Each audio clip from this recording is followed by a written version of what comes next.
Esther, capítulo 2, os versículos 1 a 10. Preste atenção, irmãos. Passadas estas coisas, e apaziguado já o furor do rei Assuero, lembrou-se de Vaxi e do que ela fizera, e do que se tinha decretado contra ela. Então disseram os jovens do rei que lhe serviam: tragam-se moças para o rei, virgens de boa aparência e formosura. Ponha o rei comissários em todas as províncias do seu reino, que reúnam todas as moças virgens de boa aparência e formosura, na cidadela de Susã, na casa das mulheres, sob as vistas de Hegai, eunuco do rei, guarda das mulheres, e deem-se-lhes os seus ungüentos. A moça que cair no agrado do rei, essa reine em lugar de Vaxi. Com isso concordou o rei, e assim se fez.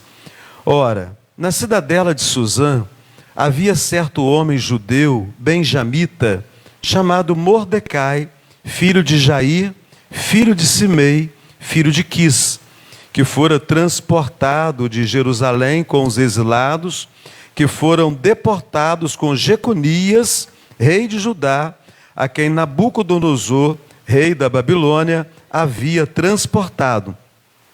Ele criara Hadassa, que é Esther, filha de seu tio, a qual não tinha pai nem mãe, e era jovem bela, de boa aparência e formosura. Tendo-lhe morrido o pai e a mãe, Mordecai a tomara por filha.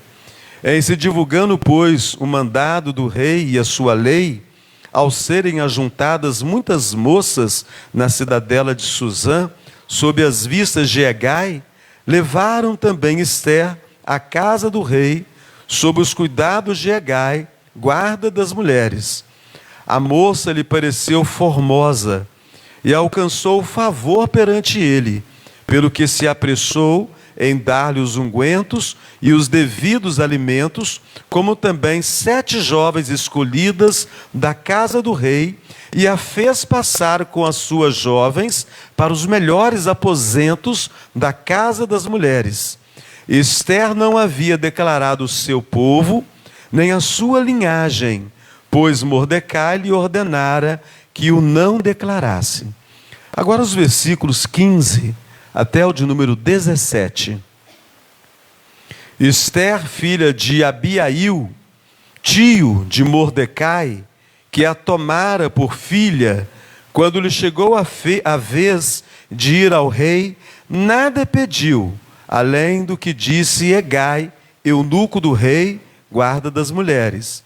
E Esther alcançou o favor de todos quantos haviam.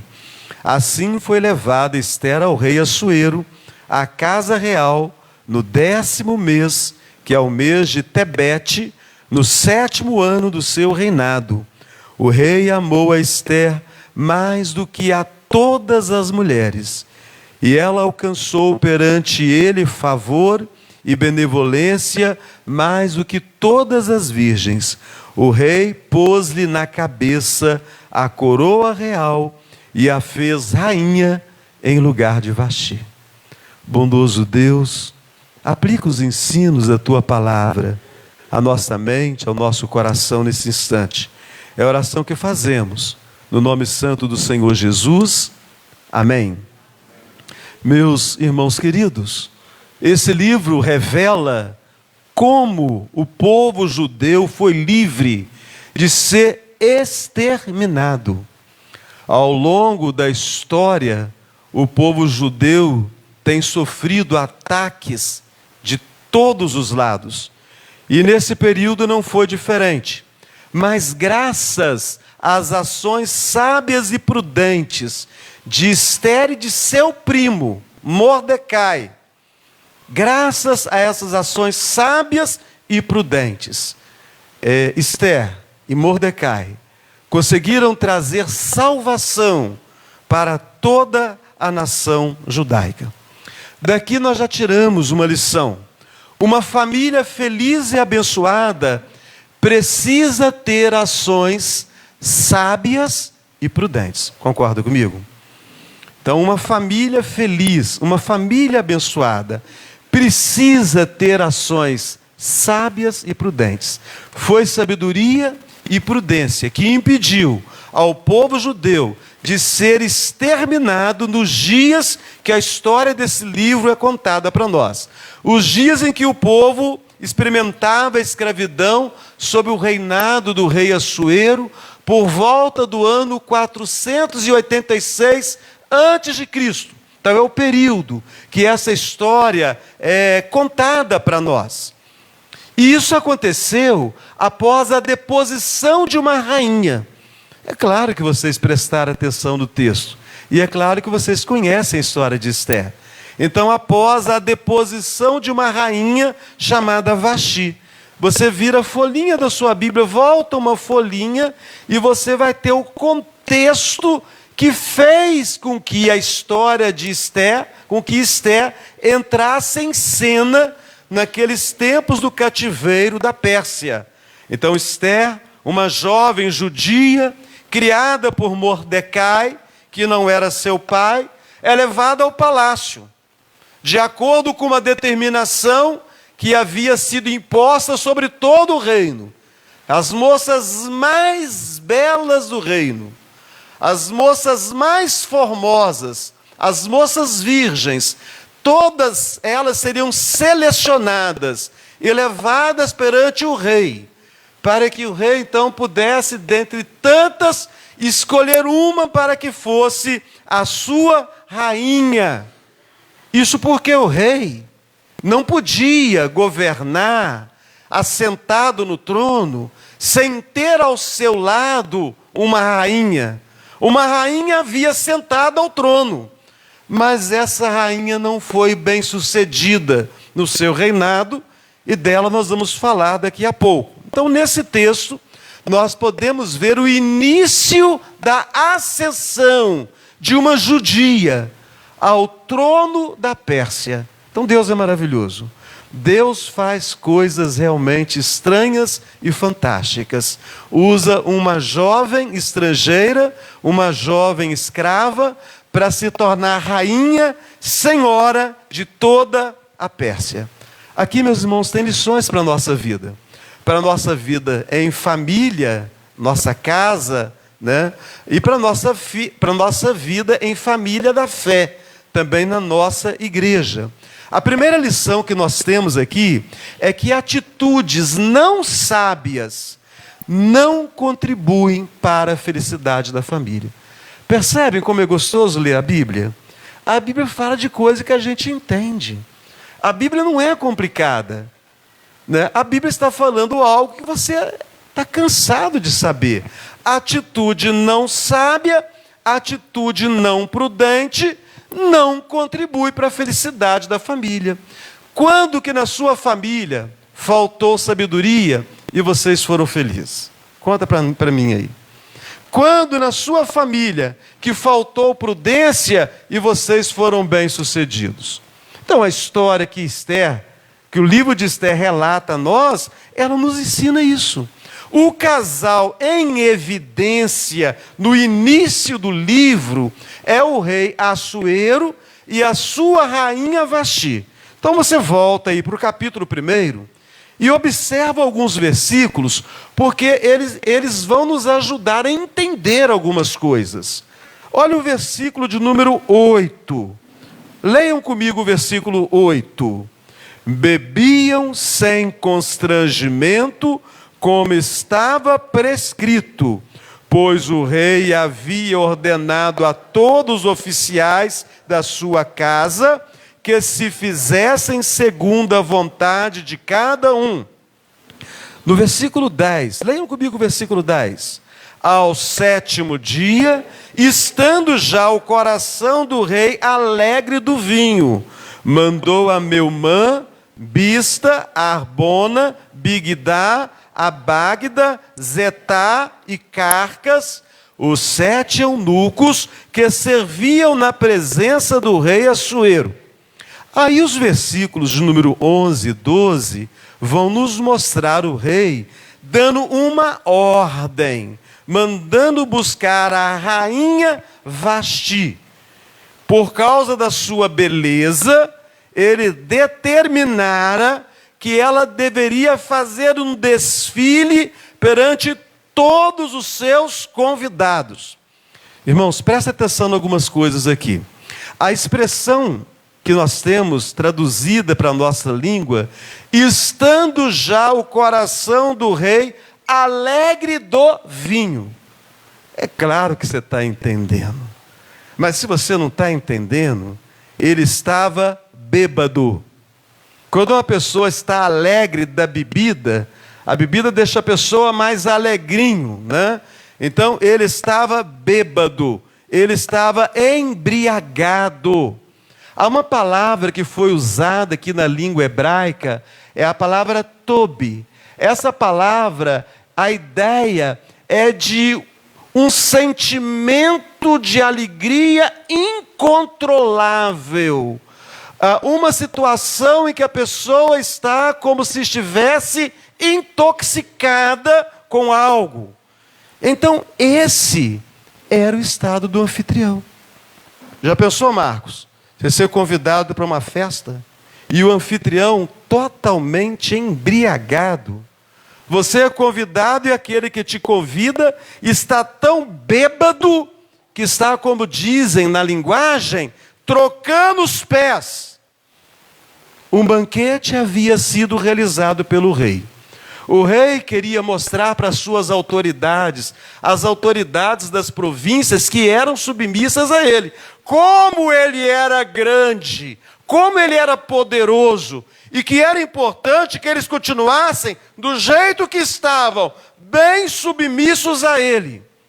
Aquele banquete é para mostrar poder. Não é um banquete de um amigo, é um banquete para mostrar força. É um banquete para mostrar quem manda. É um banquete para mostrar que os convidados devem estar totalmente submissos ao rei. Então o rei embriagado, que faz o convite para todo o seu reino, ele agora deseja exibir a sua rainha, a belíssima Vasti. Então uma festa regada a bebida, o anfitrião totalmente bêbado. É lugar para levar uma esposa?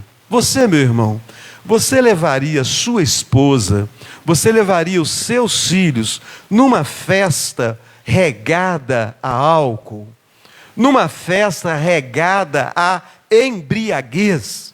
Já perceberam que aqueles que ficam bêbados são muito sem noção? A pessoa bêbada, ela é sem noção. Um bêbado entra no templo e atrapalha o culto. Ele entra e não fica quieto. Ele entra, ô pastor! E começa a perturbar o culto. É por isso que os diáconos ficam à porta. O embriagado não pode entrar ao culto. O culto é solene, o culto é sagrado. O diabo quer comprometer a adoração. É por isso que os diáconos ficam à porta. Para expulsar o bêbado, não. Para levá-lo para um lugar à parte, para conversar com ele, a fim de que ele possa ser tomado do mínimo de sobriedade. E se quiser ficar dentro do templo, que fique calado. Porque no templo, no momento do culto, é o momento que nós nos dispomos a ouvir a voz de Deus. Cale-se diante do Senhor toda a terra. Então os bêbados são pessoas sem noção. Eles perdem o senso da realidade. Em frente à casa acontecem aqui muitas festas. Quando termina a festa, o povo vai embora e as bandas continuam tocando, os bêbados permanecem. E ali eles ficam dançando, eles caem. É um espetáculo triste. Alguns dão gargalhada, falam que é engraçado. É um espetáculo lamentável. É um espetáculo miserável. A embriaguez, ela compromete totalmente o discernimento. Não era lugar nem hora para que a rainha Vasti fosse desfilar a fim de mostrar a sua beleza. Então, acerca da bebida, uma palavra aí especialmente para os adolescentes. Os adolescentes estão começando a descobrir a vida, descobrir novos relacionamentos, amizades fora da igreja, e muitas vezes vão participar nas festas com os coleguinhas. Serve para os jovens, serve para os adultos, serve para o seu, claro, serve para todos nós. Mexe com bebida não, pula fora disso. Sabe por quê? Uma hora dá errado, e então você cai no ridículo, e as pessoas passam a zombar de você, e você passa a ser o bobo da corte, você passa a ser a boba da corte. Na corte tinha o bobo, ele era um profissional contratado para fazer com que os outros rissem, e alguns nem precisavam ser contratados. Eles bebiam tanto que caíam no ridículo e se tornavam motivo da zombaria. Aqueles que se entregam à embriaguez são os bobos desse mundo, são as bobas desse mundo. Se tornam alvo da chacota dos outros. Porque, meus irmãos, nós somos maus. Raramente alguém vê uma pessoa embriagada e vai lá, pega a pessoa, vem cá, deixa eu te levar, deixa eu conversar com você. Geralmente as pessoas passam e dão gargalhadas daquele que está embriagado, que está fora de si. No outro dia, é só vergonha. Então, adolescentes, fique ligado. As festas da cidade começam a acontecer, que o seu copinho seja de refrigerante na festa. Não seja de bebidas que podem comprometer depois a sua santidade, a sua integridade, a sua pessoa como cristão dentro da cidade. E quanto a Vasti, a rainha, meus irmãos, havia algumas implicações culturais que precisavam ser observadas. No contexto persa, o rei era persa, o domínio era o domínio da Pérsia. O desrespeito à autoridade do rei era um ato de rebelião gravíssimo. Então a recusa de Vasti, apesar de corajosa, alguém mais, ela foi corajosa, mas a recusa dela rompeu os protocolos reais, protocolos muito severos. Por que então teria a rainha Vasti desobedecido à ordem que o rei havia dado? O rei não fez um pedido. A palavra hebraica é ordem. Ele deu uma ordem e ele deveria ser obedecido. E os reis eram extremamente temperamentais. A maioria de vocês tem hoje Bíblias de estudo. A Bíblia de Genebra, ela traz duas possibilidades para o motivo da rainha Vasti ter rejeitado a ordem dada pelo rei. O primeiro motivo, de acordo com alguns estudiosos antigos, é que haveria alguma deformidade na rainha Vasti. Mas, irmãos, não dá para aceitar esse argumento. Não dá para aceitar esse argumento, porque as Escrituras dizem com clareza que o rei, quando havia convocado todo o império, era para mostrar aos povos, aos príncipes, a formosura, a beleza da sua rainha. Então, ela não tinha deformidade. Aqueles que tentam justificar a recusa com esse argumento, eles esbarram na própria Escritura Sagrada. O outro argumento é que ela deveria desfilar segundo o costume pervertido daqueles tempos, totalmente despida. Ou seja, apenas com a sua coroa. Não é possível confirmar exatamente se esses argumentos se eles são verdadeiros. O fato é que ela rejeitou a ordem do rei. Ela agiu com firmeza. Ponto para ela, né, irmãos? Não. Quem disse que você tem que agir com firmeza? Você tem que agir com prudência. Muita gente erra porque quer ser firme demais. Eu tenho que ser prudente. Ela agiu com firmeza, ela agiu com rigor. De repente você elogia a pessoa. Eu gosto de fulano. Fulano age com firmeza. Não vejo vantagem nisso. A Bíblia não mostra vantagem para Vaxi em ter agido com firmeza. Nós precisamos agir com prudência. A recusa da rainha revelou o quê? Que ela não teve paciência para trabalhar o problema. Ela já foi dando uma resposta dura. Ela já foi tirando a autoridade do rei perante os príncipes. E, consequentemente, também perante todo o povo. E a Bíblia diz que a palavra dura resolve o quê? Neuzi, a palavra dura não resolve nada. Provérbios 15, a resposta branda desvia o furor, mas a palavra dura suscita ira. Se alguém estiver muito bravo com você, fala manso.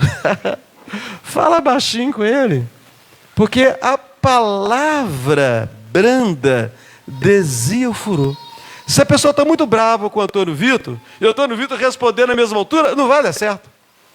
Aquilo vai começar uma discussão que vai terminar de uma forma, vai ser um desastre aquele negócio. Então, meus irmãos, a Bíblia ensina isso. Então, esse versículo ensina que a forma como nós respondemos às situações, especialmente em momentos de tensão, podem ou apaziguar ou acirrar os conflitos. Então, quando nós olhamos para Vaxi e para o rei, fica evidente a falta de diálogo sábio. E isso levou ao rompimento daquele casal. Nenhum dos dois se propôs a conversar. O rei deu uma ordem. Meus irmãos, nós, maridos, vamos dar ordem para as nossas esposas? Elas são, porventura, empregada nossa? Elas são, porventura, serva nossa? A esposa vai dar ordem para o marido? Isso está errado, isso não funciona. Ele era rei, mas ela não era uma súdita qualquer, ela era a sua rainha, ela era a sua esposa. Então, se ele não desse uma ordem, se ele conversasse, ela talvez não tivesse agido de forma tão dura. E ela, por sua vez, se ela tivesse tido cuidado de receber aquela ordem, respirar fundo, que tem hora você recebe algumas ordens, você respira fundo, não é mesmo? A pessoa vai te dar uma ordem, aí você... Me dá paciência, Deus. Não tem como atender esse pedido, essa ordem. Se ela respira fundo, ela que era uma mulher bonita, rainha, e conversasse com o rei, se era adequado a ela, como sua rainha, desfilar para os seus convidados embriagados. Ah, pastor, não tem condições. Tem sim. Eu conheço muita história de mulheres cristãs com maridos não cristãos, que quando tomados da embriaguez, elas com sabedoria e uma palavra de muito amor e muita paciência, conseguiram controlar o ânimo de seus maridos. Porque senão a palavra de Deus é mentirosa. A palavra branda sempre vai aplacar o furor. Não importa se seja de um vaidoso ou de um embriagado. O que nós vemos nisso tudo, Daniel? Nós vemos que nessa família havia excessos, havia falta de sabedoria nas decisões do rei, influenciado pelo álcool e pela vaidade, que era muita, e Vaxi, que respondeu de forma precipitada. Então esse texto é um retrato de como atitudes precipitadas, desrespeitosas, inflexíveis, só agravam as dificuldades relacionais que nós, por vezes, encontramos na nossa família, no nosso trabalho e até dentro da igreja. Então, Assuero e Vaxi, esses personagens centrais, eles demonstram que atitudes precipitadas e imprudentes não podem conduzir a um final feliz. Aí nós temos que fazer perguntas para nós, né? Eu vi umas postagens aí, acho que hoje, o Júnior e a Giovana, comemorando aniversário de casamento, é isso mesmo? Bacana, né? Que bênção, né? E comemorar na presença do Senhor na igreja, né? Aí, Júnior, a gente está sempre perguntando, né? Como está a minha casa? Nem as paredes, não. Pintar a parede, está precisando de uma pintura lá em casa, né? Está precisando arrumar o telhado, quando chove está dando goteira, né? Está precisando arrumar o encanamento. Não, nem isso não. A casa aqui é o casamento, né? A casa aqui é o relacionamento com os nossos filhos. A casa aqui é o relacionamento com os nossos pais. Sabe por quê, gente? Um casamento não acaba da noite para o dia. Não é da noite para o dia. Um filho não se rebela de um dia para o outro. Meus irmãos, há todo um contexto. Você pode teimar e discutir dizendo que não. Eu digo que sim. Nenhum casamento acaba da noite para o dia. Nenhum filho se rebela de um momento para o outro. Aquilo que nós estamos colhendo, muitas vezes é resultado daquilo que nós temos semeado no terreno da família, no terreno do trabalho e no terreno da fé. Atitudes precipitadas, diálogos ríspidos. Gente, não tem como manter um relacionamento de marido e mulher, de pai e filho, de irmão e irmã na fé. Então, atitudes precipitadas, diálogos assim, eles vão fazer minar a nossa família. Eles vão fazer minar a nossa relação no trabalho. E eles vão fazer principalmente, aí é o objetivo do diabo, minar a nossa vida cristã. Então nós precisamos perguntar o tempo inteiro, como funcionam essas coisas em nossa casa? Nós temos conversado ou nós temos discutido, né, de forma muito acentuada? A conversa, a voz tem sido branda ou alguém está gritando, alguém está xingando, alguém está esbravejando? Será que você não tem deixado a falta de controle emocional colocar a sua família em risco? De repente, a falta de controle emocional tem colocado a vida cristã de muitos irmãos e irmãs em risco. E aí, gente, a gente olha para Jesus. Irmãos, Jesus nos ensina mansidão. Jesus nos ensina autocontrole. No Evangelho de Mateus, no capítulo 5, Jesus fala: bem-aventurados os bravos, porque herdarão a terra. É isso que fala? Bem-aventurado quem? Os mansos. Você gosta de ser bravo? Vai ser bobo mesmo. Bem-aventurados os mansos herdarão a terra. Paulo, o apóstolo, aprendeu isso de forma tão maravilhosa que ele ensinou quando ele escreveu aos Gálatas. Ele disse: o fruto do Espírito é mansidão e domínio próprio. Contra estas coisas não há lei. Filho, se você for manso, se você tiver domínio, se eu for manso, se eu tiver domínio, não tem lei que alguém consiga levantar contra a minha vida, contra a sua vida. E para melhorar a coisa, aí você tem Jesus. Lavínia, olha que maravilha Jesus. Ele fala assim: aprendei de mim, porque sou manso e humilde de coração, e achareis descanso para a vossa alma. Alguém precisa ser manso na sua casa, tá? Alguém tem que ter o controle dentro da sua família. Alguém tem que ser manso no seu trabalho. Alguém tem que ser manso dentro da igreja. Já tem muita gente desequilibrada nas famílias, nos trabalhos, nos relacionamentos e até dentro das igrejas. Então, meus irmãos, todos nós precisamos aprender a respirar fundo.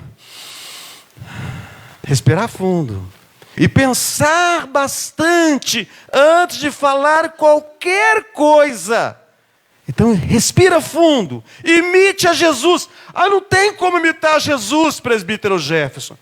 Então, não estou entendendo mais nada. Paulo falou: sede meus imitadores, como eu sou de quem? De Timóteo? De Cristo? Ou seja, é claro que tem como imitar a Jesus. A questão é, se eu quero imitar a Jesus. Não houve mansidão para resolver os problemas. Aquela família não teve um final feliz. A segunda lição que nós temos quando estudamos todo esse livro de Esther é que atitudes sábias e prudentes contribuem para o bem da família. Aí, novidade, Letícia. Por isso que a gente gosta de ler a Bíblia. A Bíblia fala de coisa que a gente sabe. Gente, é claro que se eu for sábio, se eu for prudente, eu vou contribuir para a minha família melhorar. Se eu for sábio e prudente, o meu trabalho vai prosperar. Se eu for sábio e prudente, a minha vida na igreja, vai ser uma coisa extraordinária demais. Abra o capítulo 2. Capítulo 2. Vamos dar uma olhadinha nos versículos 7 e 15. Leiam comigo o versículo 7. Ele criara a Hadassa, que é Esther, filha de seu tio, a qual não tinha pai nem mãe, e era jovem bela, de boa aparência e formosura. Tendo-lhe morrido o pai e a mãe, Mordecai a tomara por filha. Agora vamos ao versículo 15, vamos lá. Esther, filha de Abiail, tio de Mordecai, que a tomara por filha, quando lhe chegou a vez de ir ao rei, nada pediu, além do que disse Hegai, eunuco do rei, guarda das mulheres. E Esther alcançou o favor de todos quantos haviam. Meus irmãos, ela era órfã de pai e mãe. Mordecai a havia criado como se fosse sua filha. Mordecai era um judeu da tribo de Benjamim. Mordecai vivia em Suzã, que era uma das 3 capitais da Pérsia. A cidade de Suzã era a residência de inverno do rei da Pérsia. Mordecai tratava Esther como sua filha. Ele estava no lugar de pai. Aí nós vamos ver como que a atitude de sabedoria e de prudência, né, é revelada por meio de Mordecai e Esther. Para a minha vida, na minha família, no meu trabalho, na minha igreja. Há 2 momentos da história de Esther em que a obediência revela prudência por parte de Esther e sabedoria por parte de Mordecai. No capítulo 2, o versículo 10, escuta. Esther não havia declarado o seu povo nem a sua linhagem, pois Mordecai lhe ordenara que o não declarasse. No versículo 20, que vocês não leram, diz assim: Esther não havia declarado ainda. Esther não havia declarado. Agora, Esther não havia declarado ainda. Houve um período de tempo. A sua linhagem e o seu povo, como Mordecai lhe ordenara. Porque Esther cumpria o mandado de Mordecai, como quando a criara. Por que Esther ficou calada acerca da sua origem? A sabedoria de Mordecai. Ele sabia que naqueles dias quem comandava era a Pérsia. O rei persa tinha os seus príncipes de preferência. Um deles fazia parte de um povo inimigo do povo judeu. Então os inimigos haviam sido dominados também pela Pérsia. Era preciso ter muita prudência. Revelar-se judeu, tendo os inimigos morando na mesma cidade, e dentre os inimigos alguns príncipes que eram muito chegados ao rei. Então a sabedoria de Mordecai fez com que ele ordenasse a Esther que ela se calasse acerca da sua origem, e também porque ela fazia parte do povo dominado, do povo que era escravo. Se é revelado que ela era judia, os inimigos iam cair em cima de Mordecai e de Esther. E o plano de Mordecai não ia avante. Na verdade, o plano de Deus por intermédio de Mordecai. Se é revelada que ela era escrava, o rei ia querer ter para si uma rainha que pertencia ao povo escravo. Então, meus irmãos, nós aprendemos que obedecer é o caminho do sucesso. Algumas vezes nós precisamos aprender a ficar de boca fechada. Tem um ditado que fala que boca fechada não entra mosquito. Então tem hora que é preciso aprender a ficar de boca fechada. Tem hora para falar, mas tem hora que é para ficar calado. Ela obedeceu. Ela, o diácono Renato, já havia se tornado rainha. Aqui no versículo 20, agora ela é rainha. No versículo 10, ela não era. Ela está obedecendo aquele que a criara como pai. No versículo 20, agora já passou um tempo. Agora ela é rainha. Mas ela continua obedecendo. Ela mostra sabedoria e lealdade familiar. Haveria um tempo para se revelar, e o seu pai adotivo sabia o momento exato para isso. Ele era mais velho, ele era mais vivido. Ele sabia o tempo para que ela se revelasse. Quando ela se revela, Deus abençoa a vida dela, Deus abençoa a nação inteira. Quando ela se revela, ela já é rainha. O rei está totalmente apaixonado. O rei está totalmente encantado. Ele está diante da beleza de Ester, pronta a dar até metade do seu reino. Tamanha, admirável era a sua beleza. Então, meus irmãos, quando nós olhamos as Escrituras, nós lembramos de Jesus. Jesus, mesmo sendo Deus, se fez em forma de homem, de servo. Jesus deixou a sua glória nos céus, veio habitar aqui. Teve um momento que os seus irmãos falaram assim, eles estavam indo para Jerusalém para uma festa, né? Aí eles viram para Jesus, por que você não vai conosco? É o tempo de você se revelar.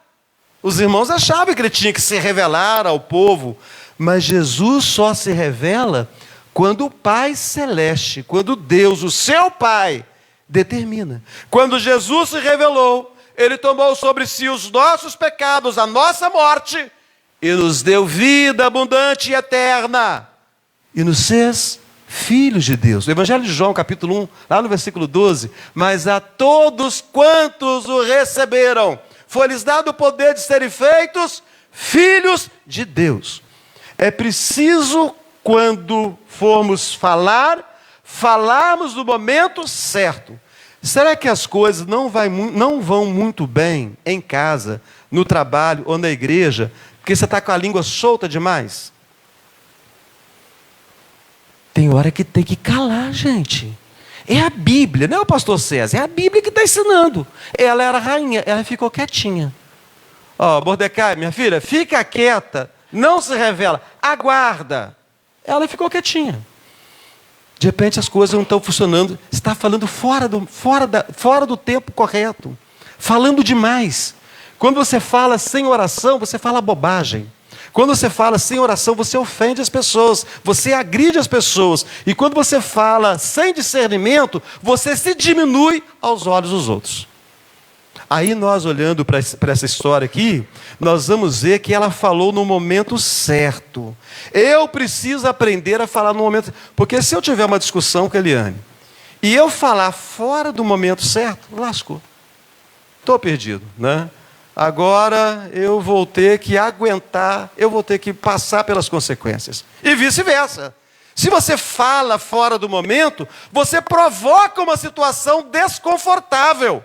Então a história do livro de Ester, ela revela para nós que tinha um inimigo poderoso. O seu nome era Amã, ele era amalequita, ele era o príncipe que mais o rei Assuero se agradava. Então um oficial que foi colocado acima de todos os outros. E ele odiava o povo judeu, e ele odiava Mordecai, porque Mordecai não se dobrava para ele. Ele era o príncipe mais importante, todos se dobravam. Mordecai não. Pastor, Mordecai era rebelde. Não. A lei de Deus dizia que os amalequitas eram malditos. Mordecai não podia se inclinar diante de um maldito. Então ele obedece à lei de Deus. Antes importa obedecer a Deus do que obedecer aos homens. Então, meus irmãos, agora sim, a nação sofre risco de extinção. Agora é o momento de Ester revelar a sua origem. E Ester, ela tem diante de si duas alternativas. Primeiro, não dizer nada ao seu marido, o rei Assuero. Não se expor. e receber a sentença de morte como os demais judeus. Ela é rainha, mas ela é judia, aquilo ia vazar. Ela pertencia ao povo judeu. Ela fica quietinha, não se expõe, mas vai receber sentença de morte como todos os demais. Ou ela corre o risco de receber a sentença de morte indo à presença do rei. Nós que estudamos a terça-feira, vimos que havia já um período de 30 dias que o rei não chamava a rainha. E qualquer pessoa, para se apresentar ao rei, o rei tinha que apontar o cetro para a pessoa. E se o rei não apontasse o cetro e a pessoa se aproximasse, aquela pessoa poderia ser punida com pena de morte. Esther, então, ela pede para Mordecai, para que ele orasse, e os demais judeus. E ela e as suas amas, suas servas, elas iam orar e jejuar por alguns dias. Então, ia apresentar ao rei. Ela fala, se eu me apresentar ao rei, se eu tiver que morrer, eu morrerei. Porque ela sabia que mesmo sendo a rainha, mesmo sendo belíssima, mesmo sendo aquela que o rei estava encantado, se ela se aproximasse do rei sem autorização, ela era passível de morte. Os judeus, nos seus escritos, porque as escrituras, elas trazem para nós tudo que nós precisamos para a salvação. Só a escritura é a palavra de Deus. Os judeus têm livros apócrifos, livros que não fazem parte da escritura. E nesses livros eles contam algumas histórias que podem ser verdadeiras ou não, nós não sabemos. Uma das histórias que eles contam é que quando Esther terminou o período de jejum e oração com suas servas e foi para conversar com o rei, quando ela se aproximou do rei, de acordo com os judeus em seus livros, o rei olhou para ela com um olhar tão severo, um olhar tão duro, que ela desmaiou. Ela perdeu as forças. E o rei então correu para poder ampará-la. Tamanho temor que o rei impunha. Nós não sabemos se esse relato é verdadeiro. Nós sabemos que é verdadeiro o que a Bíblia fala. Ela diz que ela corria risco de vida. O rei não mandou chamar. Eu vou. Se eu tiver que perecer, eu perecerei. Orem por mim. Eu vou me apresentar diante do rei. Então ela tinha essas alternativas. Alguém fazendo um trocadilho com a palavra oração, que foi a base para que Esther pudesse se apresentar ao rei, disse que oração é uma palavra formada por dois vocábulos, na verdade: orar e agir. Orar e ação, né? Oração. É preciso orar, mas você também precisa agir. Ela jejuou, ela orou, e agora ela tem que agir. Agora ela tem que fazer alguma coisa. Olha o capítulo 7, versículo 3. Ela ora. De repente você está orando e não está fazendo nada. Não adianta. Ah, pastor, só Deus sabe o tanto que eu oro. Eu oro às madrugadas, pastor, os meus joelhos agora virou uma ferida só. Eu tenho que ir na policlínica fazer curativo toda semana de tanto que eu oro. E nada acontece na minha vida. Está fazendo bobagem. Você não está entendendo a Bíblia. Oração não é mágica, não. Tem gente orando, mas não está tendo disposição de mudar de vida, de mudar a mente, de mudar o coração, de mudar a atitude. Olha só o capítulo 7, versículo 3. Vamos ler juntos? Então respondeu a rainha Esther e disse: se perante ti, ó rei, achei favor, e se bem parecer ao rei, desse-me por minha petição a minha vida, e pelo meu desejo a vida do meu povo. Será que o que está faltando, meus irmãos, em muito casamento, em muito relacionamento de pai e filho, em muito relacionamento da igreja, não é porventura oração seguida de ação?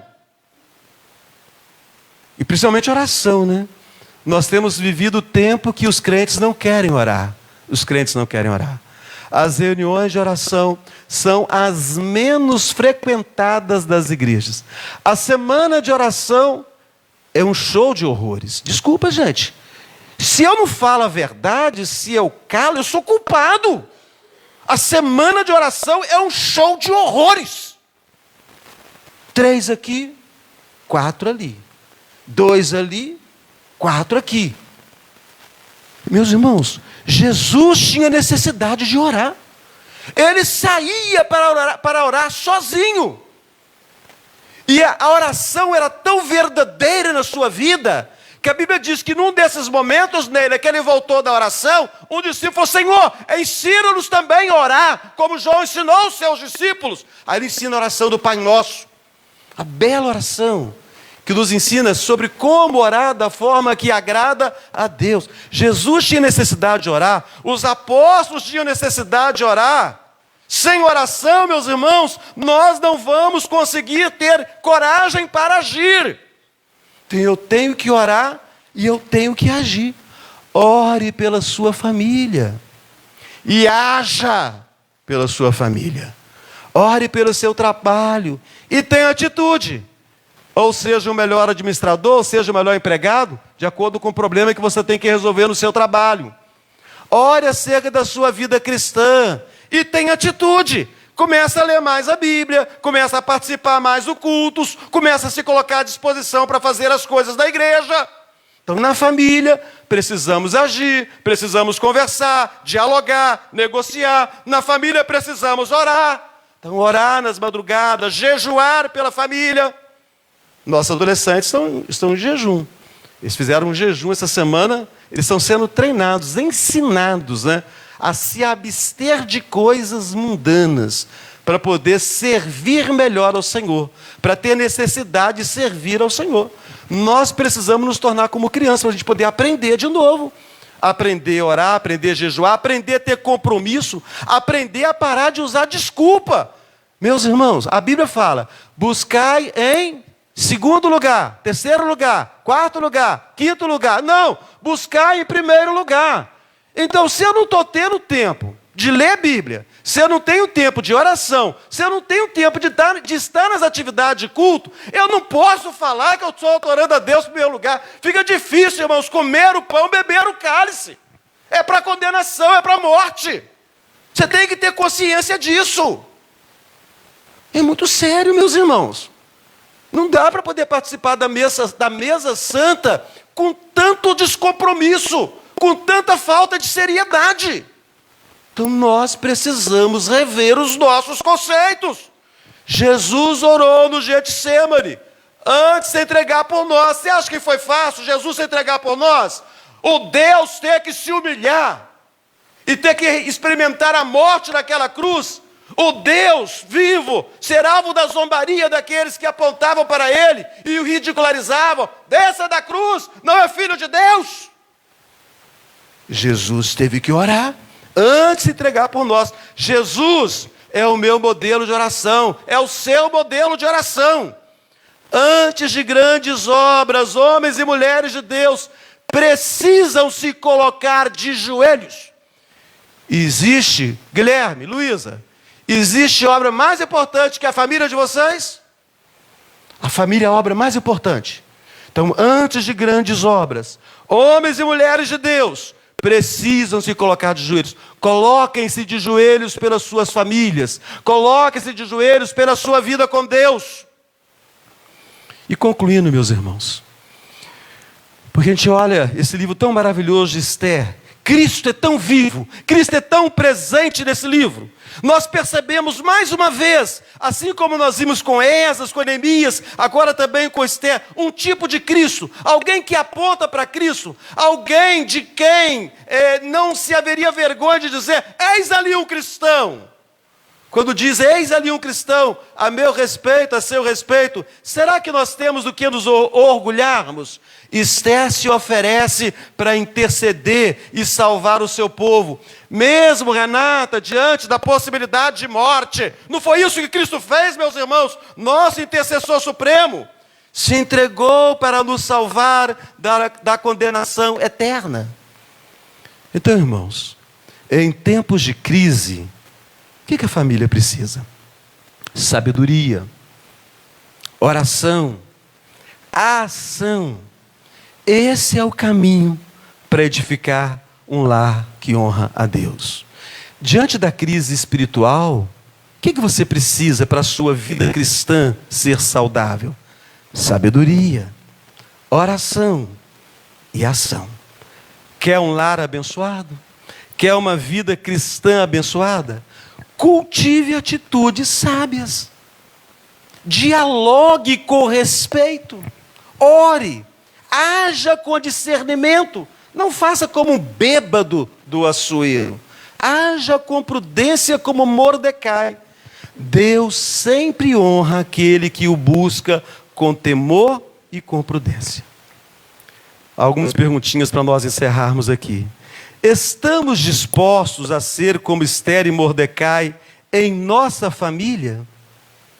Mas se isso exigir de você fechar um pouquinho a matraca, falar menos, você está pronto para isso? De repente, o momento da sua vida é de você parar de falar. Se isso exigir de você orar mais, levantar de madrugada, jejuar e consagrar mais a sua vida, você está pronto para isso? E se for o tempo de você falar, você sabe como vai falar? Você quer falar como Vasti? Ou você quer falar como Esther falava? Né, Aline? Que Deus tenha misericórdia de nós, irmãos. Que nós falemos, que nós possamos agir, que nós possamos fazer com a prudência e sabedoria que estavam presentes na vida de Mordecai e na vida de Esther. Vamos orar. Bondoso Deus, damos graças a Ti, Senhor. O momento do culto é muito solene. Nós estamos aqui para adorar o Senhor em espírito e em verdade. Nós não estamos aqui para alegrar o nosso coração, para amanhã de manhã trabalhar mais alegrinho, não. Nós estamos aqui para dar glórias ao nome do Senhor, para exaltar o nome do Senhor, para magnificar o nome do Senhor. Porque ao fazer isso, nós seremos grandemente abençoados, porque o Teu Espírito há de transbordar em nós. E nós vamos sentir a Tua presença, vamos sentir o Teu poder. Haja, ó Deus, na vida de nossas famílias. Haja nos nossos relacionamentos, no nosso trabalho. E haja, ó Deus, especialmente na nossa caminhada cristã. Mas que estejam presentes em nós a prudência e a sabedoria que a Tua palavra concede àqueles que buscam. Assim oramos, no nome santo e maravilhoso de Cristo Jesus, Senhor e Salvador nosso. Amém.